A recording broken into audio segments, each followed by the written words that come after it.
Bienvenue sur Monde Multipolaire. Ce que vous allez voir dans les prochaines minutes est l'une des analyses les plus lucides que j'ai vues circuler sur ce qui se passe vraiment dans le monde en ce moment. Et je dois dire que ça résonne profondément avec ce que cette chaîne couvre depuis le début.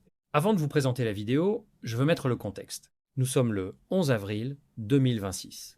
Des négociations entre l'Iran et les États-Unis se déroulent à Islamabad. Un cessez-le-feu de 2 semaines a été annoncé.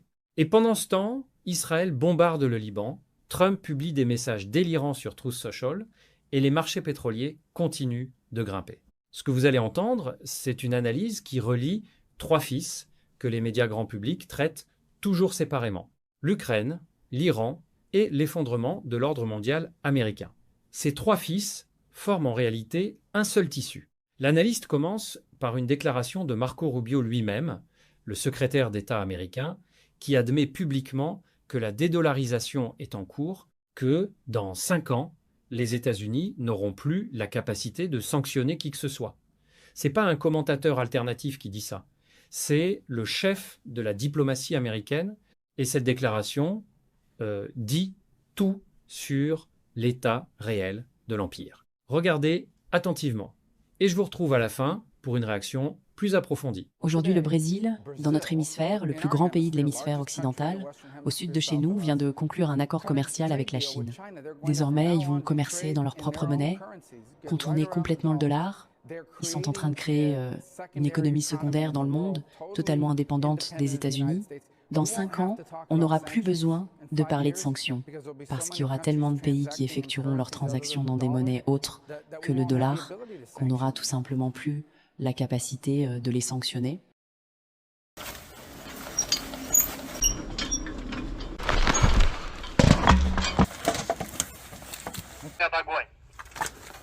Орудие!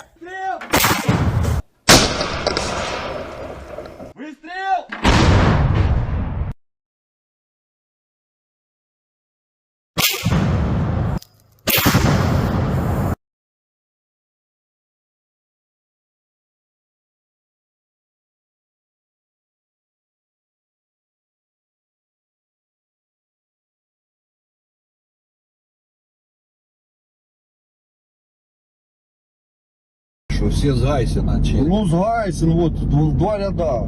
Ебануться, блядь. 2 ряда Гайсен идет.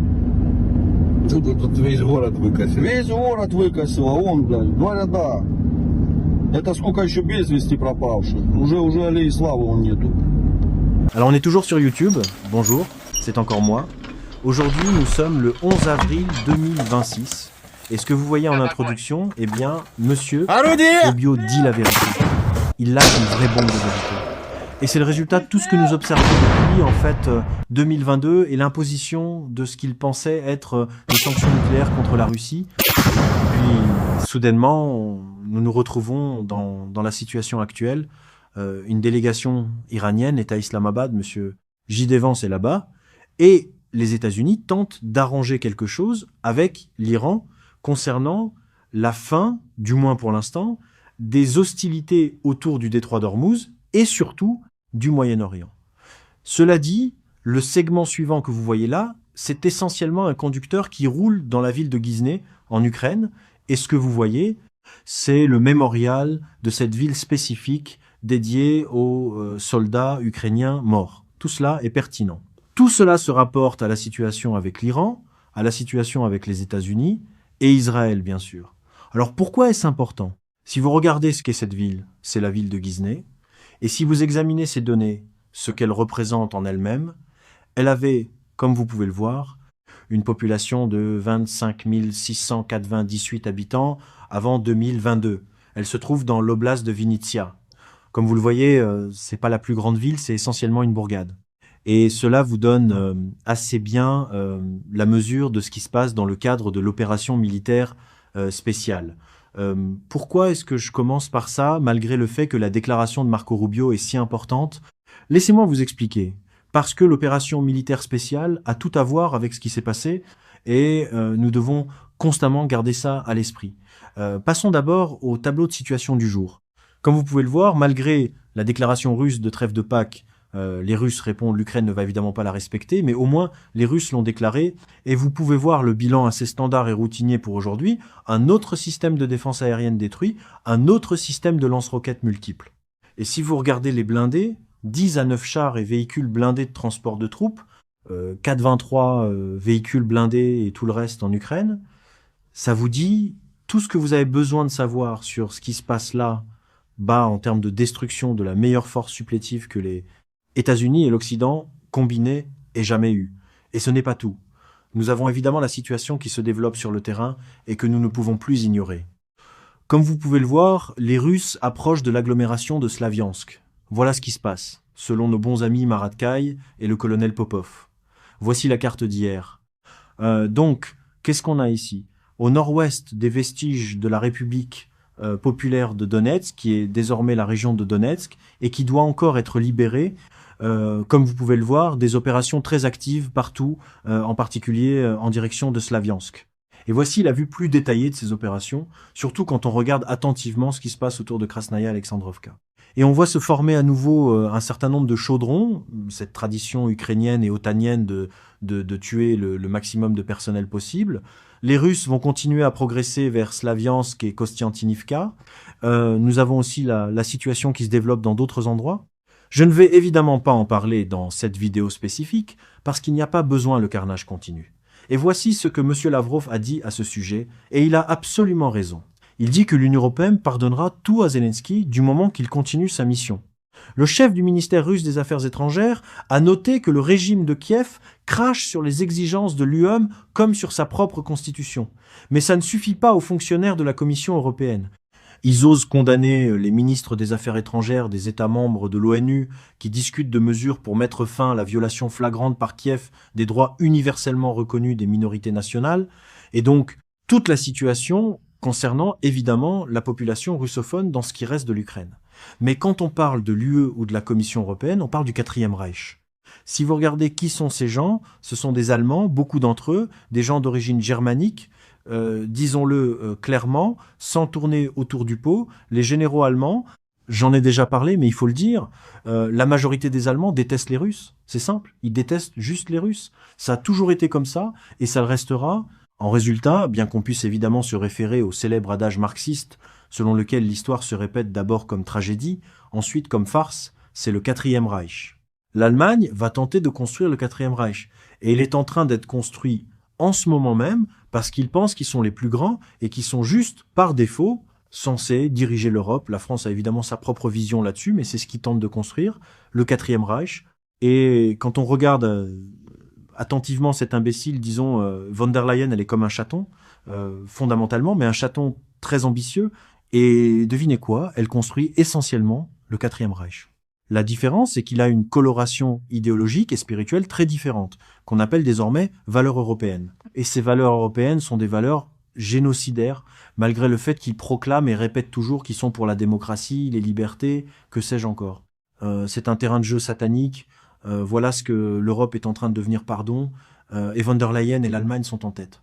Ils poussent cet agenda parce qu'ils ont besoin du Quatrième Reich, parce que l'Europe est dans une pauvreté abjecte, elle n'a vraiment aucune ressource sérieuse, et surtout maintenant qu'on revient à ce qui se passe au Moyen-Orient, les perspectives de l'Europe sont vraiment sombres, honnêtement.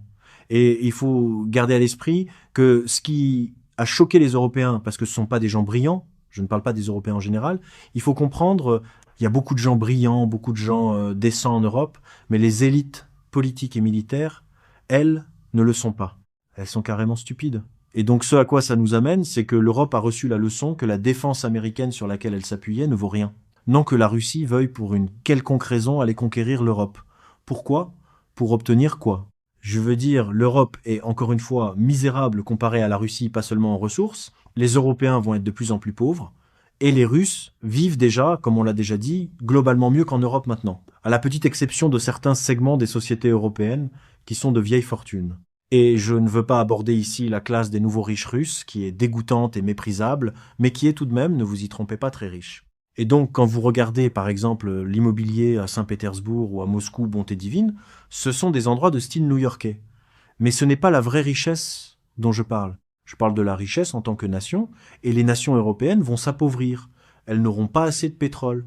elles n'auront pas assez de gaz. Bien sûr, elles achèteront ce que les États-Unis pourront leur fournir. Et tous ces gens qui disent maintenant qu'ils achètent du gaz et du pétrole russe de second type, eh ben, ils l'achètent à des prix vraiment élevés. Mettons-le comme ça. Donc, l'Europe est dans un catch 2-2 complet, quoi qu'elle fasse, mais elle essaie de construire le quatrième Reich. Et l'idée de ce quatrième Reich, surtout quand on regarde attentivement ce qui se passe avec l'Allemagne, qui ne peut pas restaurer ses centrales nucléaires. Et comme cela a déjà été dit, ils essaient maintenant de faire ce que le service de renseignement étranger russe a déjà déclaré. Ils tentent d'assembler un premier engin nucléaire. Peuvent-ils l'assembler? Oui, ils le peuvent. Mais peuvent-ils le livrer? Ce ne sera qu'un seul engin, et les systèmes de livraison, c'est là où l'Europe échoue, et elle va probablement continuer à échouer. Je ne parle pas de la France. La France a sa propre dissuasion nucléaire indigène, c'est fondamentalement l'héritage de De Gaulle, le dernier véritable grand homme d'État français. Donc, quand on regarde tout ça, et surtout quand on prend en compte ce qui se passe en termes de l'Europe et de l'Occident, combiné dans son ensemble, on va regarder ce qui se passe pendant ces négociations, pour ainsi dire. Et on va pas commenter les tweets et posts de Trump sur Truth Social parce qu'il est fou. C'est un homme complètement dément qui a perdu contact avec la réalité et maintenant il est humilié. Donc on va aller directement vers un résumé de ce qui se passe dans les relations irano-américaines, si on peut les appeler ainsi, avec les hostilités qui se calment quelque peu, du moins pour l'instant. On ne parle pas d'Israël. Israël, c'est toute une autre histoire, c'est un nid de guêpes particulier, si vous voulez. On peut maintenant regarder quelque chose de vraiment symptomatique et très bien écrit sur la fondation de la culture stratégique par Michael G. Martin, en fait, un journaliste avec une expérience assez sérieuse, puisqu'il a vécu dans toutes sortes de pays et a travaillé au Maroc, en Belgique, au Kenya, au Liban, donc il connaît bien la région, et il a écrit hier une pièce merveilleuse. C'est essentiellement un résumé de ce que tous ceux qui avaient la moindre once de bon sens disaient même avant que Trump ne commence cette stupidité totale. Ça s'appelle « Quand l'escalade est un jeu joué contre vous et que vous n'avez plus de cartes à jouer », ce qui est absolument vrai. Il écrit « Soudainement, il semble qu'il y ait de l'espoir pour la paix au Moyen-Orient, ou du moins pour la majeure partie. Trump a sécurisé ce qu'il croyait être un accord avec les Iraniens. En réalité, bien sûr, c'est l'Iran qui avait l'avantage tout au long et qui lui a fourni la sortie de secours dont il avait désespérément besoin. Oui, c'est exactement ce qui se passe. Et encore une fois, la question ici pour les fans qui se précipiteraient dans les médias pour dire non, l'Iran doit les finir, vous savez quoi? Les fans, pourquoi ne vous enrôlez-vous pas dans l'armée américaine ou dans l'armée que vous avez et ne demandez-vous pas à être déployé, par exemple, au Moyen-Orient pour expérimenter vous-même ce que ça fait de recevoir entre 90 et 500 kilos d'explosifs à haute énergie de façon régulière, chaque jour? Parce qu'évidemment, surtout quand on parle des civils en Iran, ça doit s'arrêter et l'Iran comprend absolument qu'il faut le faire. Cependant, les menaces constantes de Trump, avec ses récentes publications utilisant un langage ordurier, se moquant de l'islam, signalent tous que le président américain perdait la tête, torturé par le sentiment que personne ne l'écoute comme un enfant dans son coin qui est obligé d'être méchant juste pour attirer l'attention des adultes. C'est exactement ce que c'est. Et je veux rappeler, sans fausse modestie inutile, que j'appelais M. Trump la petite fille gâtée du collège, pour ainsi dire, depuis un bon moment maintenant. Le type est complètement en train de craquer. En fait, il a déjà craqué. Et ouais, je ne lis même plus ses posts sur Truth Social parce que c'est le radotage d'un homme fou, manifestement torturé par sa personnalité maladive. Il a un complexe d'infériorité gigantesque. Et donc Martin J. continue et il écrit quelque chose de crucial. C'est probablement la plus grande défaite militaire en temps moderne qu'un président américain ait eu à endurer en exercice. Et l'humiliation pour Trump est axiomatique. Quel recul. Nous avions averti à ce sujet. J'avertissais de cette défaite dès l'instant où les États-Unis cesseraient de se cacher derrière le dos de leurs supplétifs et entreraient en guerre avec des gens capables de riposter. Et nous y sommes. Quel recul passer de jouer constamment le rôle du vainqueur qui contrôle tout devant les caméras à se retrouver réellement du côté perdant, prêt à faire presque n'importe quoi pour obtenir son cessez-le-feu. Absolument. Et il parle de la mission ratée, de la gifle finale pour Trump, cette opération présumée, pour extraire, pour voler cet uranium, peu importe. Et ils ont dû réaliser à ce stade, lors de tous les briefings militaires qui lui ont été donnés, que ce qu'on lui avait dit était faux et que la plupart des gens qui l'entourent et le conseillent n'ont absolument aucune expérience militaire et sont dépassés par les événements. Oui, c'est le point critique. Et maintenant, des gens qui sont éloignés de moi par des milliers de kilomètres, qui ont des esprits différents, des contextes différents, disent ce que je dis depuis, eh bien, essentiellement 2014. L'élite politique aux États-Unis, y compris l'élite militaire, leurs expériences, hormis pour les politiciens qui n'en ont aucune, ne sont pas applicables. Et ils ne savent pas de quoi ils parlent. Les néocons, les créatures de l'AIPAC n'ont aucune idée. Ils ne comprennent pas la guerre. Et surtout, il n'y a pas un seul général américain ou n'importe qui d'autre, sans parler des Israéliens, qui comprendrait la nature de ce conflit, comme ils ont échoué misérablement en Ukraine. C'est pourquoi j'ai ouvert ma vidéo d'aujourd'hui en vous donnant un petit aperçu de la situation en Ukraine. Ils sont dépassés. Il n'y a pas une seule personne dans l'administration Trump, et c'était vrai aussi pour l'administration Biden ou l'administration Obama, quand tous ces conseillers à la sécurité nationale, tous ces gars, ils parlaient du point de vue de celui qui a battu, au mieux, la 3e armée de pacotille de Saddam. Et ensuite, ils n'ont aucune idée. Les politiciens, je ne peux que répéter, monsieur Robert Latif, dans son livre de 2016, tout ce que le public américain et les politiciens savent de la guerre vient de l'industrie du divertissement, ce qui est absolument vrai. Et donc, de nombreux analystes à l'époque étaient choqués que la décision de Trump de bombarder l'Iran soit survenue parce qu'ils pensaient qu'à ce moment-là, l'Iran avait fait une offre crédible trop tôt et que l'équipe Trump n'était pas intéressée par la paix. On ne peut pas parler avec ces gens-là. Ce ne sont pas des diplomates professionnels. Tout ce trio de clowns dirigé par M. Witkoff et M. Kouchner, que dire? C'est tout simplement pas sérieux. Ce ne sont pas de vrais diplomates. La diplomatie aux États-Unis n'existe plus en tant que telle. En Israël lui-même, c'est un pays fondamentalement hystérique et dérangé. Il n'y a pas vraiment de gens sérieux avec qui discuter de quoi que ce soit. Donc vous avez cette situation, c'est un désastre, c'est un chaos total. Je ne peux tout simplement pas expliquer l'ampleur de cette défaite et de cette catastrophe pour les États-Unis.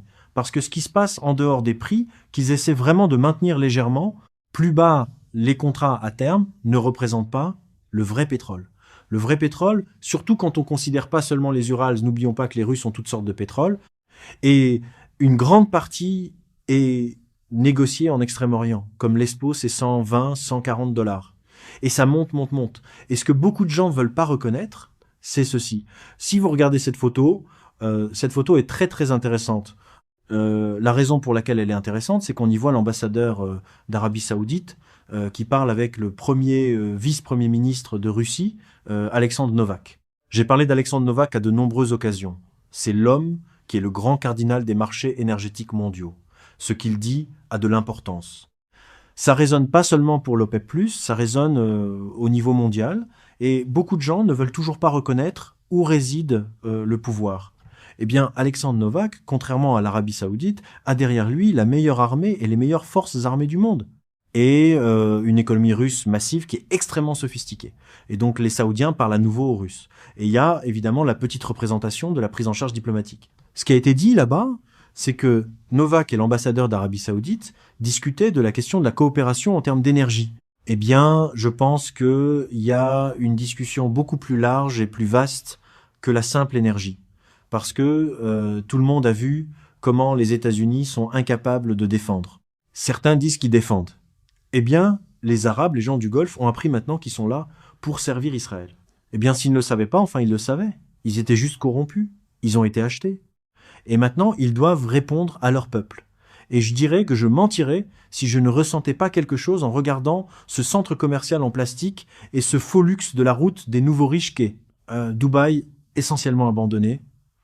Honnêtement, ça me donne une grande satisfaction parce que ça manque tellement de toute signification culturelle ou civilisationnelle autre que vendre ce faux luxe, et c'était une fausse sécurité qui a maintenant disparu.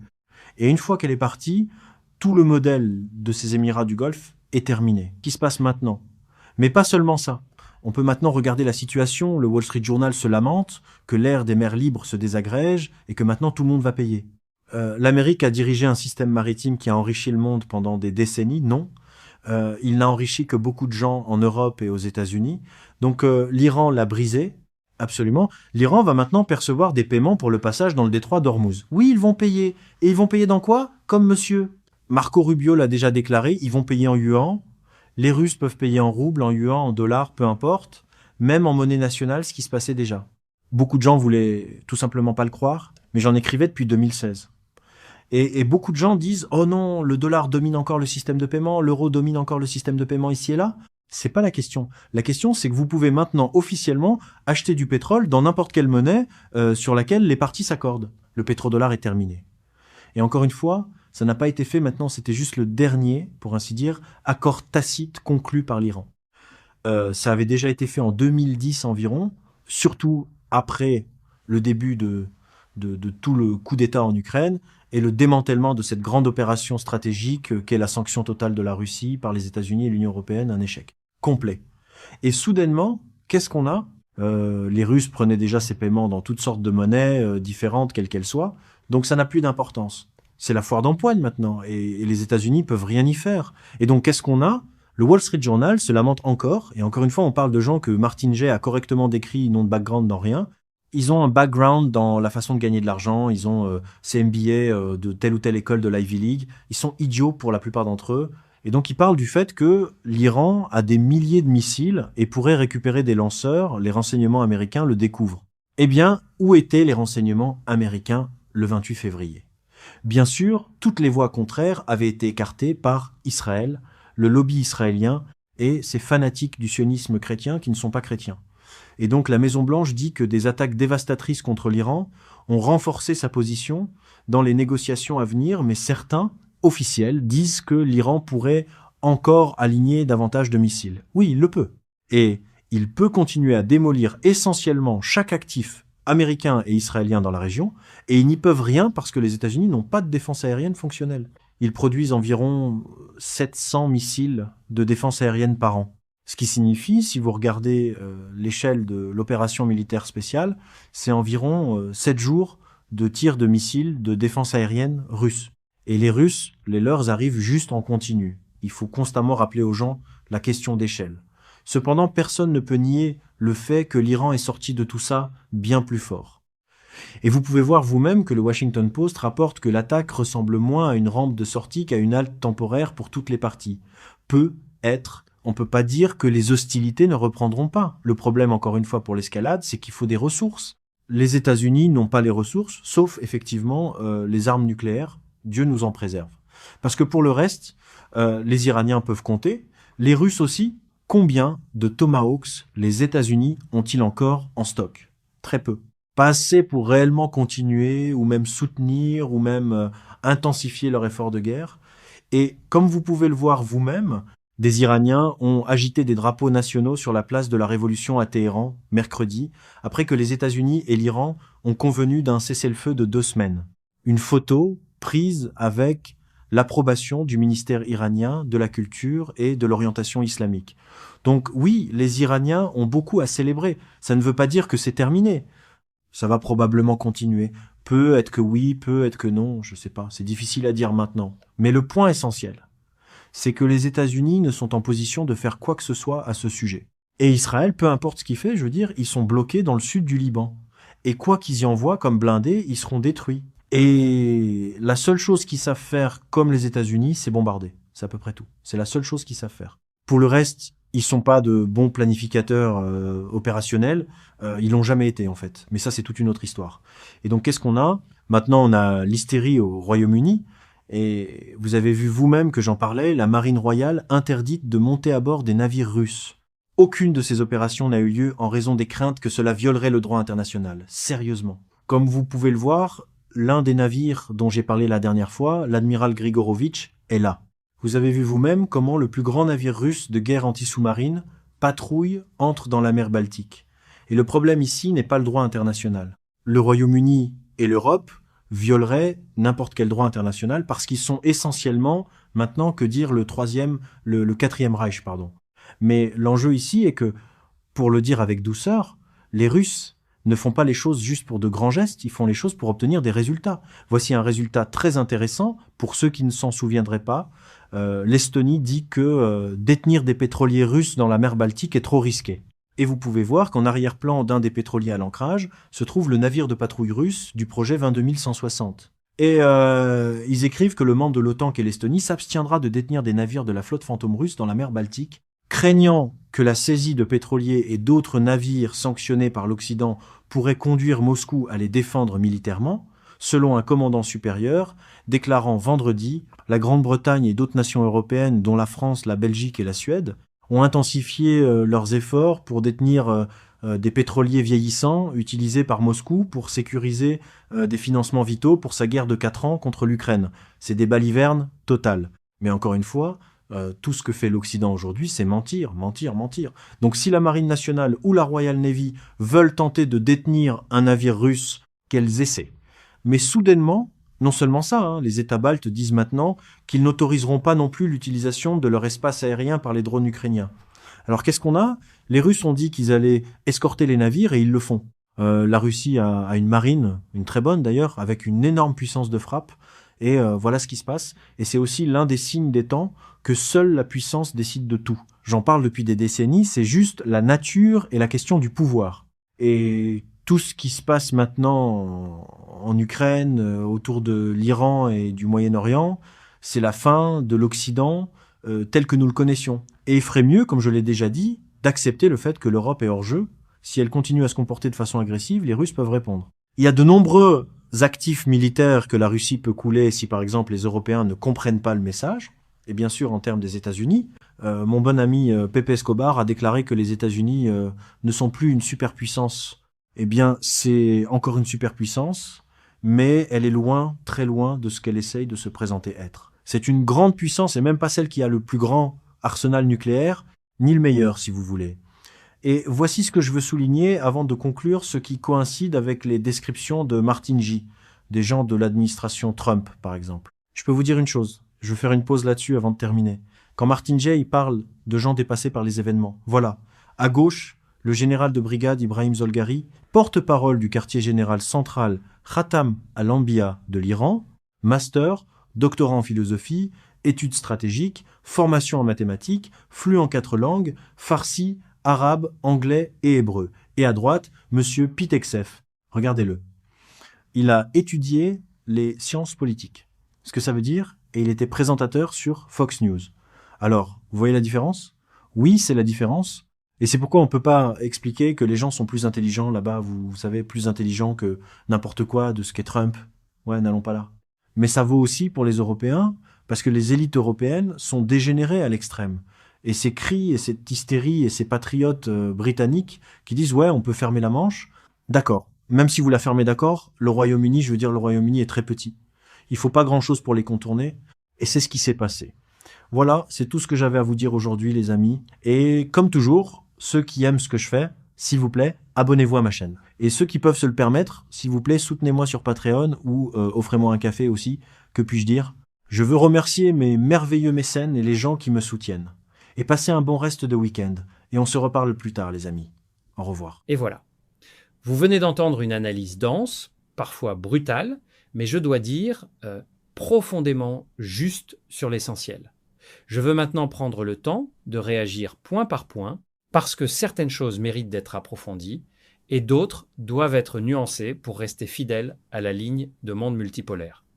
Premier point, la déclaration de Rubio, c'est le moment le plus important de toute cette vidéo et il est souvent sous-estimé. Le secrétaire d'État des États-Unis a publiquement admis que dans 5 ans, Washington n'aura plus la capacité de sanctionner les pays qui commercent en dehors du dollar. Ce n'est pas un analyste alternatif, ce n'est pas un commentateur russe ou iranien, c'est l'homme qui représente officiellement la diplomatie américaine et il dit en substance, notre principal levier de puissance mondiale est en train de se désintégrer. Depuis 2022, avec la décision d'utiliser les sanctions contre la Russie comme arme nucléaire financière, le reste du monde a tiré les conclusions qui s'imposaient. Si les réserves en dollars d'un pays souverain peuvent être gelées du jour au lendemain par Washington, alors détenir des dollars est un risque, pas une protection. L'accord brésilo-chinois en monnaie nationale n'est qu'un exemple parmi des dizaines. L'Iran, qui perçoit des péages en yuan dans le détroit d'Ormuz, en est un autre. Et les échanges russo-chinois, en roubles et en yuan, qui représentent maintenant une part massive de leur commerce bilatéral, en sont un troisième. Ce mouvement est irréversible. Pas parce que le dollar va disparaître demain, mais parce que son monopole, ce qu'on appelle le privilège exorbitant, est terminé. Deuxième point, la comparaison Ukraine-Iran. L'analyste fait quelque chose d'important que beaucoup de commentateurs évitent. Il relie les deux théâtres et il a raison de le faire. La même incompréhension stratégique qui a conduit les décideurs américains à sous-estimer la résilience russe en Ukraine les a conduits à sous-estimer la résilience iranienne. Le même refus d'écouter les voix dissidentes, la même confiance aveugle dans la supériorité technologique, la même incapacité à comprendre ce que signifie combattre une nation mobilisée sur son propre sol. En Ukraine, ils pensaient que les sanctions effondreraient l'économie russe en quelques semaines. 4 ans plus tard, l'économie russe croît. En Iran, ils pensaient que quelques semaines de frappes intenses suffiraient à anéantir les capacités militaires iraniennes. 40 jours plus tard, l'Iran tire encore des missiles quotidiennement et contrôle le détroit d'Ormuz. La leçon n'a pas été tirée d'Ukraine. Elle ne le sera vraisemblablement pas non plus d'Iran. Et c'est ça le vrai danger pour la paix mondiale. Troisième point, les élites européennes. L'analyste est sévère avec l'Europe, parfois excessivement. Je vais moduler un peu. Oui, les élites politiques européennes ont fait des choix désastreux. Elles ont sacrifié leurs intérêts économiques sur l'autel de la solidarité atlantique. Elles ont suivi Washington dans des sanctions contre la Russie, qui leur ont coûté bien plus qu'aux États-Unis. Elles ont fermé les yeux sur les massacres de civils en Gaza, au Liban et maintenant en Iran, tout en se réclamant de valeurs humanistes. Mais attention à ne pas confondre les élites avec les peuples. Il y a une vague montante dans plusieurs pays européens, Espagne, Hongrie, Slovaquie et d'autres de voix, qui refusent cette logique et, comme on l'a vu dans cette période, plusieurs pays européens ont refusé l'utilisation de leur espace aérien pour soutenir les frappes sur l'Iran. C'est petit, mais c'est réel. La fracture au sein de l'Europe est en train de s'approfondir. Quatrième point, la comparaison des profils militaires. Cette image, côte à côte, le porte-parole iranien, avec son doctorat en philosophie, son expertise en études stratégiques, sa maîtrise de 4 langues, dont l'hébreu et Pete Exes, ancien présentateur de Fox News, dit tout. Pas sur les individus, mais sur les systèmes qui les ont produits. L'Iran a passé 45 ans à se préparer à une guerre qu'il savait inévitable. Il a formé des cadres militaires, philosophiques et stratégiques sérieux. Il a développé des doctrines de guerre asymétriques, adaptées à ses ressources, et il a construit des alliances régionales, Hezbollah, Houthis, résistance irakienne, non pas comme des proxys télécommandés, mais comme des partenaires partageant des intérêts convergents. En face, une administration dont la vision stratégique s'est formée dans les émissions télévisées, les think tanks payés par des lobbies et les fictions hollywoodiennes sur la toute-puissance militaire américaine. 5e point, où va ce monde ? L'analyste cite Pepe Escobar, qui dit que les États-Unis ne sont plus une superpuissance. Je nuancerai légèrement.